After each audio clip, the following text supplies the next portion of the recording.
Les pasteurs népalais et moi étudions le livre du Lévitique depuis un certain temps déjà, et récemment, je me suis concentré sur le chapitre 15. Le Lévitique est un livre qui parle de ce qui est pur et impur. Il nous apprend à reconnaître le péché sous ses différentes formes, afin qu'il puisse être traité, permettant ainsi à la présence de Dieu de demeurer parmi son peuple, Israël. Le message d'aujourd'hui vous donne un aperçu de ce qui s'en vient dans les prochains mois. Dans ce livre, Dieu révèle à Israël un processus par lequel leurs péchés pouvaient être couverts, afin que sa présence et sa bénédiction demeurent parmi eux. Tout le livre pointe vers Christ, la solution ultime au problème du péché dans la vie du peuple de Dieu. Aujourd'hui, nous allons examiner le Lévitique 15 et voir ce qu'il a à nous enseigner. Mais avant d'entrer dans le texte, prenons un moment pour résumer brièvement ce que ce chapitre enseigne. Dans ce passage, nous trouvons des règles concernant la purification face à 4 types d'écoulements: les émissions masculines, naturelles ou dues à une maladie, et les pertes de sang chez la femme, également naturelles ou causées par une affection. Selon ce chapitre, ces choses rendaient une personne impure, et cette impureté se transmettait à tout ce qu'elle touchait, ainsi qu'à ceux qui touchaient les objets qu'elle avait touchés. Grâce à ces lois, les Israélites se lavaient constamment les mains, les vêtements et le corps. Ils ne se contentaient pas de se purifier régulièrement, mais ils recevaient l'ordre spécifique de se laver avec de l'eau courante, un principe dont la science moderne n'a compris les bienfaits que depuis environ 180 ans.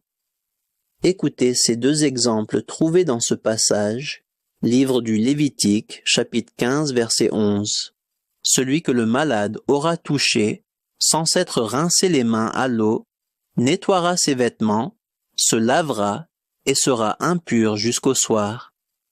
Livre du Lévitique, chapitre 15, verset 13. Quand le malade sera guéri de sa gonorrhée, il comptera 7 jours comme temps de purification, puis il nettoiera ses vêtements, se lavera à l'eau de source, et il sera pur. Livre du Lévitique, chapitre 15, verset 18. Quand un homme et une femme ont eu des relations sexuelles, ils se laveront tous deux à l'eau et seront impurs jusqu'au soir. D'une manière générale, ces règles amenaient le peuple d'Israël à se laver fréquemment les mains, les vêtements et le corps, et à garder leur maison propre. Ces lois d'hygiène étaient bien en avance sur tout ce que l'on trouvait dans le monde à cette époque. Comme je l'ai mentionné plus tôt, l'idée de se laver avec de l'eau courante n'a été comprise que bien plus tard. Ceux qui prenaient ces lois au sérieux en retiraient beaucoup plus de bienfaits que ceux qui les ignoraient. Prenons maintenant un moment pour comprendre le point central de ce passage. Dieu n'a pas donné ces lois à Israël simplement pour leur bien-être physique. Il avait un but bien plus grand. Ce but est exprimé de la meilleure manière dans le verset suivant. Livre du Lévitique, chapitre 15, verset 31. C'est ainsi que vous tiendrez les Israélites à l'écart de ce qui pourrait les rendre rituellement impurs et les exposerait à être frappés de mort s'ils venaient à rendre impure ma demeure qui est au milieu d'eux. Dieu a donné ces lois au peuple d'Israël afin qu'ils puissent demeurer en relation avec lui et continuer à jouir de sa présence au milieu d'eux. Sans ces lois, la présence sainte de Dieu n'aurait pas pu rester parmi le peuple. Dieu a déclaré que ces différentes pertes rendaient une personne impure. Il a ordonné aux Israélites de reconnaître ce qui les rendait impurs et de s'en séparer selon la manière qu'il avait établie. La vérité surprenante, c'est que les choses qui les rendaient impurs étaient entièrement naturelles, des choses qu'ils ne pouvaient pas empêcher. Il n'y avait, et il n'y a toujours pas, de moyen d'empêcher ces processus naturels de se produire. Dieu ne leur a pas dit d'éviter ou de supprimer ces choses, mais plutôt de leur montrer quoi faire ensuite, comment se purifier, afin que sa présence puisse continuer à demeurer parmi eux. Le peuple de Dieu ne pouvait pas empêcher de devenir impur, car les hommes avaient naturellement des émissions et les femmes vivaient naturellement leur menstruation. Ils ne pouvaient pas non plus prévenir la maladie. Ce qu'ils pouvaient faire, c'était reconnaître que ces choses les rendaient impurs, puis choisir de suivre les étapes que Dieu avait prescrites afin de rester en relation avec lui malgré leur état de péché. Comme nous le verrons, ces écoulements représentaient ou symbolisaient le péché dans nos vies.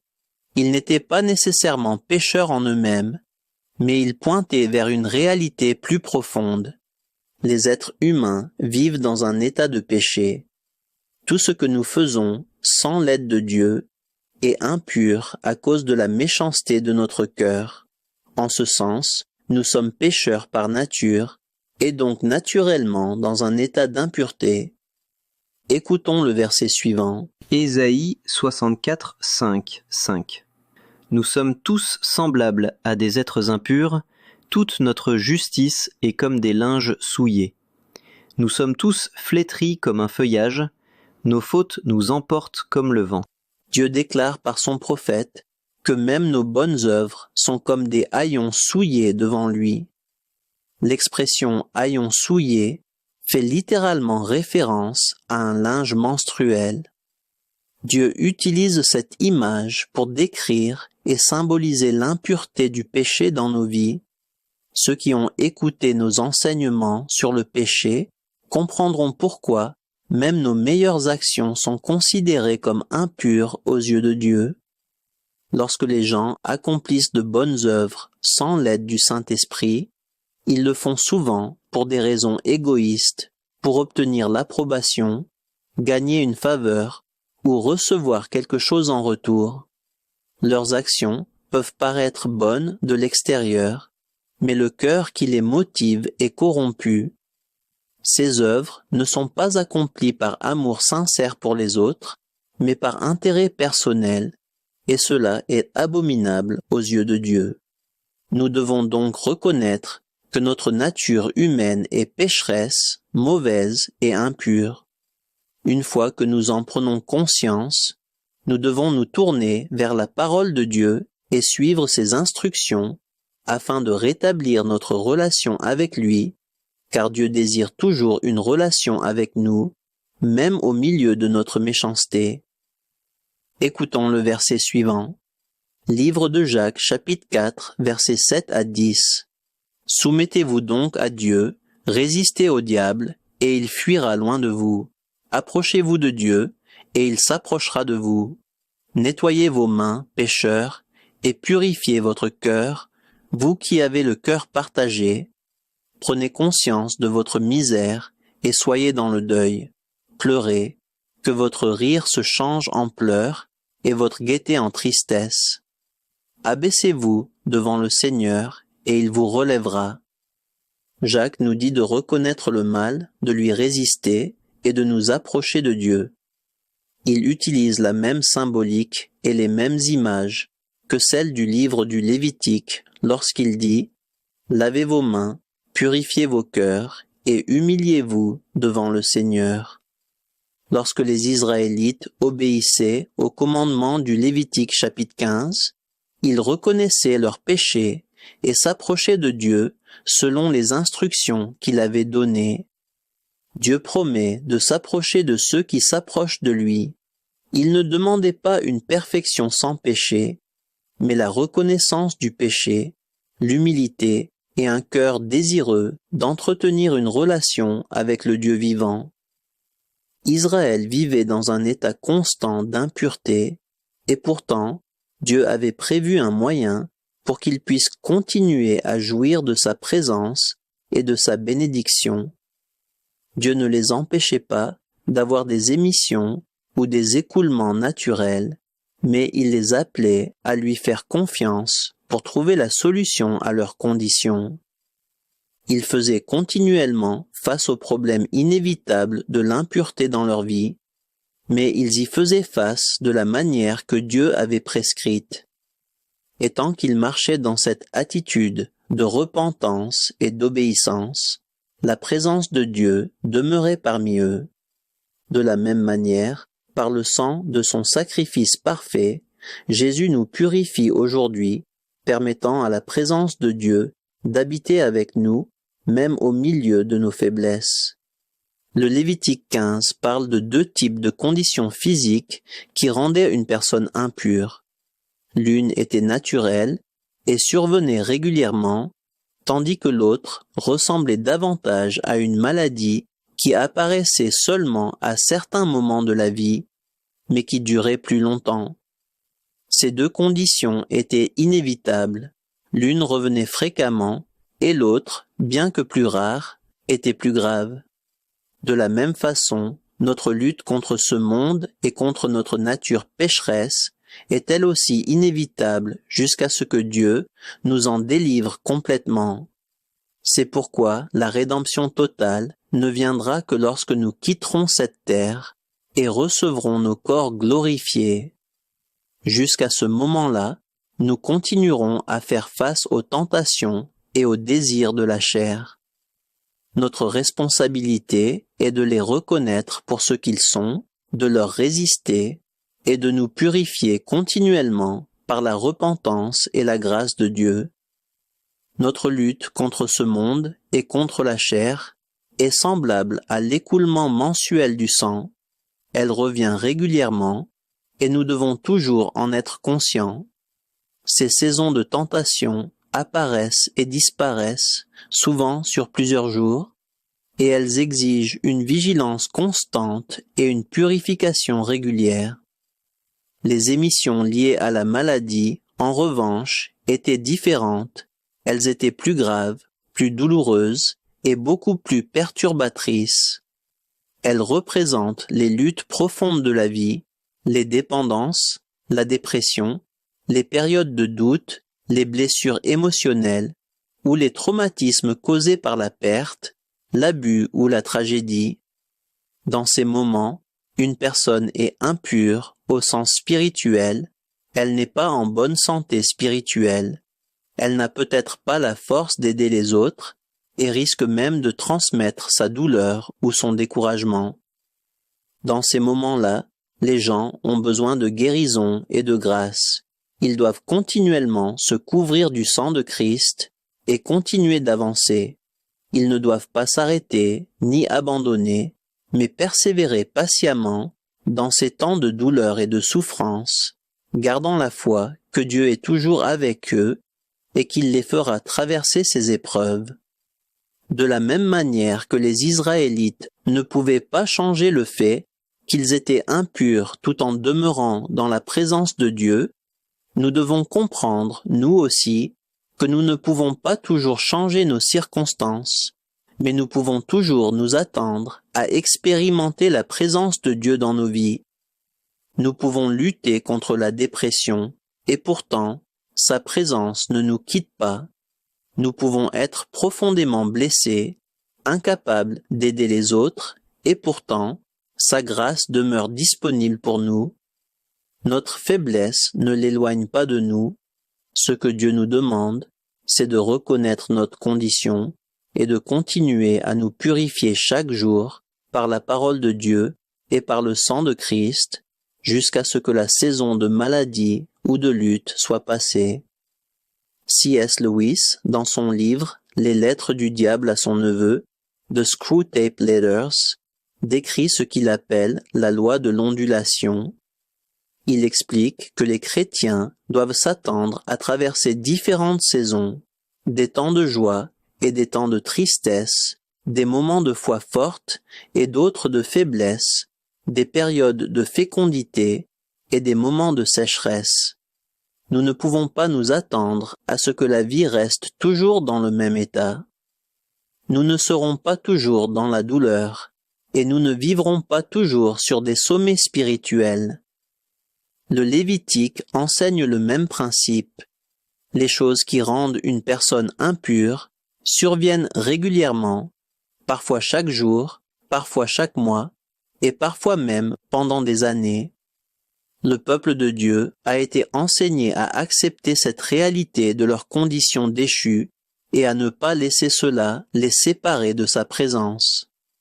Les faux prophètes et les faux enseignants voudraient nous faire croire que la vie avec Christ est une expérience constamment élevée, un état permanent de joie, de bonheur et de réveil.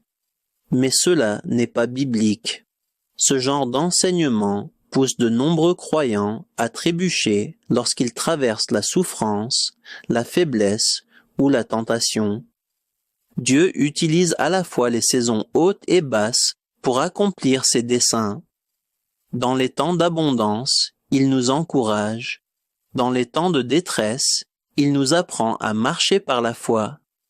Satan, cependant, cherche à déformer cette vérité.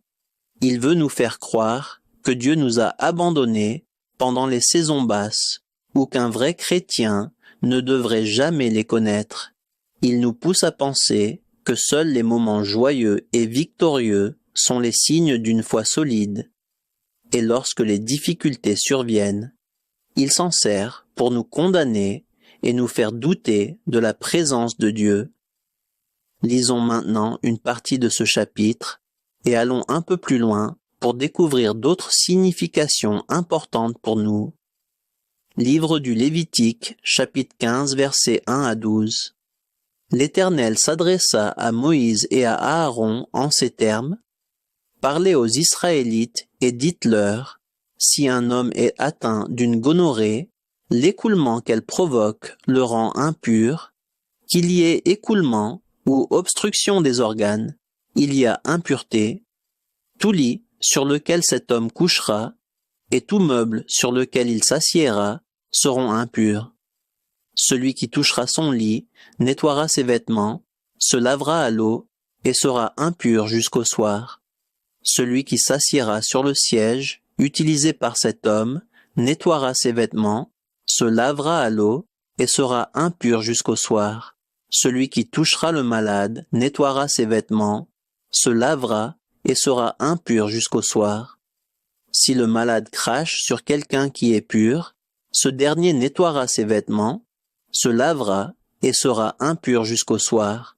Toute celle sur laquelle aura voyagé le malade sera impure. Quiconque touchera à un objet quelconque placé sous lui sera impur jusqu'au soir, et quiconque prendra un tel objet nettoiera ses vêtements, se lavera et sera impur jusqu'au soir.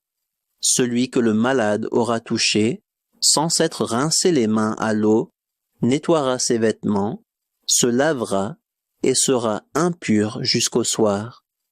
Tout récipient de terre cuite que le malade aura touché sera brisé, et tout objet en bois sera lavé à l'eau. Remarquons ici quelque chose de très important. L'impureté d'une personne pouvait se transmettre aux autres, même par l'intermédiaire d'objets. L'image qui nous est donnée est celle d'une contagion. Le peuple d'Israël devait donc vivre dans une conscience constante de cette réalité, ce qui les amenait probablement à se laver souvent les mains, les vêtements et le corps. La plupart du temps, cette impureté était invisible, sauf lorsqu'elle impliquait une maladie visible. Mais cette conscience n'avait pas pour but de les empêcher d'interagir les uns avec les autres. Même Jésus a touché le lépreux, un homme considéré comme continuellement impur selon la loi. La leçon n'était pas l'isolement, mais la purification continuelle. De la même manière, nos attitudes, notre colère, notre convoitise, notre tristesse, notre dépression et notre péché peuvent se transmettre aux autres, et ils se propagent facilement. C'est une chose dont nous devons toujours être conscients. Lorsque nous traversons des luttes, nous devons nous souvenir de laver nos mains, spirituellement, c'est-à-dire chercher la purification par la prière et la parole de Dieu, afin que notre faiblesse n'affecte pas ceux qui nous entourent. De même, lorsque nous allons aider quelqu'un qui est en difficulté, nous ne devons pas hésiter à tendre la main avec amour, mais ensuite, nous devons aussi prendre le temps de nous purifier spirituellement. Nous devons prier non seulement pour la personne que nous avons aidée, mais aussi pour nous-mêmes, demandant à Dieu de nous protéger de l'épuisement ou du fardeau émotionnel que nous pourrions avoir porté. Un bon conseiller ou travailleur social pratique ce que l'on appelle la distance professionnelle. Il montre de la compassion et de la compréhension sans porter sur lui tout le poids de la souffrance des autres. Il doit s'assurer que les problèmes des autres ne le suivent pas chez lui et n'affectent pas son propre état émotionnel. Cela ne signifie pas un manque d'empathie, mais une volonté de ne pas se laisser influencer négativement par les fardeaux d'autrui. Après tout, ce n'est pas notre rôle de porter le poids du monde, seul Christ peut le faire. Regardons maintenant quelques versets qui illustrent cette vérité. Lettre aux Galates, chapitre 6, verset 1. Frères et sœurs, si quelqu'un s'est laissé surprendre par quelque faute, vous qui vivez selon l'esprit, ramenez-le dans le droit chemin avec un esprit de douceur. Et toi qui interviens, fais attention de ne pas te laisser toi-même tenter. En tant que chrétiens, nous sommes appelés à nous entraider dans nos luttes contre le péché, mais nous devons aussi rester conscients du pouvoir souillant du péché. L'exemple donné dans le Lévitique, chapitre 15, nous montre que le péché se propage facilement. L'écoulement rend impur le lit ou tout ce qu'il touche, et quiconque touche ces choses devient impur à son tour. Nous ne devrions jamais prendre à la légère la nature contagieuse du péché, et nous ne devrions certainement pas essayer d'aider quelqu'un dans ses luttes sans d'abord reconnaître notre propre faiblesse et notre vulnérabilité. L'attitude avec laquelle nous approchons les autres est importante. Nous ne devons pas venir avec orgueil ou un sentiment de supériorité, mais avec humilité et compassion, en nous souvenant que nous aussi avons besoin de la grâce. Dans l'exemple qui nous est donné dans le Lévitique, l'impureté se transmet d'une personne à un objet, puis de cet objet à une autre personne. Prenons un moment pour comprendre ce que Dieu veut nous enseigner ici et la gravité de ce qu'il nous montre. Écoutons maintenant un autre verset qui nous met en garde à ce sujet. Lettre de Jude, versets 22 à 23. Ayez de la compassion pour ceux qui doutent, pour d'autres, sauvez-les en les arrachant au feu. Pour d'autres encore, ayez de la compassion, mais avec de la crainte, en ayant en horreur jusqu'aux vêtements souillés par l'immoralité. Jude utilise la même image que celle que l'on trouve dans le livre du Lévitique, lorsqu'il nous dit de haïr jusqu'aux vêtements souillés par la chair corrompue. Ne prenons pas le péché à la légère, le péché est mortel, il se propage et souille facilement. Nous sommes appelés à faire preuve de miséricorde envers ceux qui tombent dans le péché, mais cette miséricorde doit être accompagnée de crainte, car le péché a tendance à se répandre. Les mots utilisés par Jude sont forts, ils nous rappellent que lorsque nous aidons les autres, nous devons le faire avec une sainte crainte de la corruption du péché, tout en manifestant la miséricorde. Il est essentiel de garder cette crainte respectueuse du péché et de son pouvoir de se propager et de détruire. Ceux qui servent les autres doivent prendre le temps de se laver dans la prière, de garder un cœur humble et de se protéger de l'orgueil. Dans ce chapitre du Lévitique, nous voyons clairement que quiconque touche une personne impure, ou même un objet que cette personne impure a touché, devient impur jusqu'au soir et doit laver ses vêtements ainsi que son corps. Ne manquons pas la signification de cela. Nous devons vivre en étant conscients de la nature contagieuse du péché. Nous ne devons jamais hésiter à aider ceux qui luttent contre le péché, mais après coup, nous devons toujours nous laver dans la prière en demandant à Dieu de nous libérer des attitudes, des esprits, des pensées égoïstes ou des mensonges auxquels nous avons pu être exposés en les aidant. Remarquons aussi que nous-mêmes pouvons éviter d'affecter les autres par nos propres luttes si nous lavons nos mains, spirituellement parlant. Livre du Lévitique, chapitre 15, verset 11. Celui que le malade aura touché, sans s'être rincé les mains à l'eau, nettoiera ses vêtements, se lavera et sera impur jusqu'au soir. Comme nous l'avons déjà mentionné, nous passerons tous par des saisons difficiles, des temps de tentation, de doute ou de lutte contre certains péchés. Durant ces périodes, Dieu ne nous abandonne pas. Sa présence demeure accessible. Cependant, nous devons marcher dans l'humilité en reconnaissant notre péché et notre faiblesse. Lorsque nous lavons nos mains, nous protégeons ceux qui nous entourent d'être affectés par nos luttes actuelles. Le Nouveau Testament reprend le langage introduit dans le Lévitique et lui donne un sens plus profond quant à ce que signifie se laver les mains. Dans le livre de Jacques, nous sommes appelés à nous approcher de Dieu en lavant nos mains et en purifiant nos cœurs de la duplicité.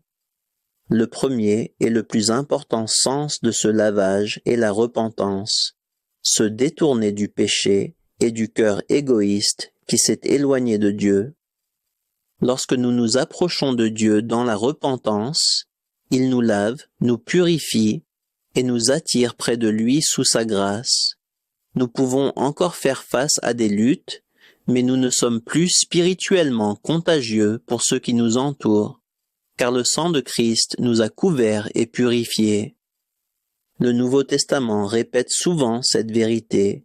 Il enseigne que ceux qui s'approchent de Dieu avec un cœur sincère et une pleine assurance de foi sont lavés et purifiés par de l'eau pure. Nous n'avons pas le temps de lire tous ces passages, mais il suffit de comprendre ceci. Le péché est bel et bien contagieux, et pourtant Dieu a préparé un moyen pour que nous puissions continuer à marcher dans sa présence malgré notre impureté. Écoutons ce dernier verset, Lettre à Tite, chapitre 3, verset 5. S'il l'a fait, ce n'est pas parce que nous avons accompli des actes conformes à ce qui est juste. Non, il nous a sauvés parce qu'il a eu compassion de nous en nous faisant passer par le bain purificateur de la nouvelle naissance, c'est-à-dire en nous renouvelant par le Saint-Esprit. En tant que chrétiens, nous devons reconnaître à quel point le péché nous souille profondément, mais, encore davantage, nous devons comprendre la puissance bien supérieure de Dieu à l'œuvre dans nos vies. Dieu a appelé Israël à reconnaître son péché et sa méchanceté, mais il l'a aussi invité à s'approcher de lui en plaçant sa confiance dans sa miséricorde pour le pardon et la transformation. Par sa grâce, Dieu nous sauve par le lavage de la nouvelle naissance et le renouvellement du Saint-Esprit. Je prie que cet enseignement ait été une bénédiction pour vous. Dans quelques mois, nous commencerons notre étude du livre du Lévitique. Alors, abonnez-vous à notre chaîne et activez la cloche de notification afin de continuer à marcher avec nous à travers les Écritures. Que Dieu vous bénisse, vous et votre famille.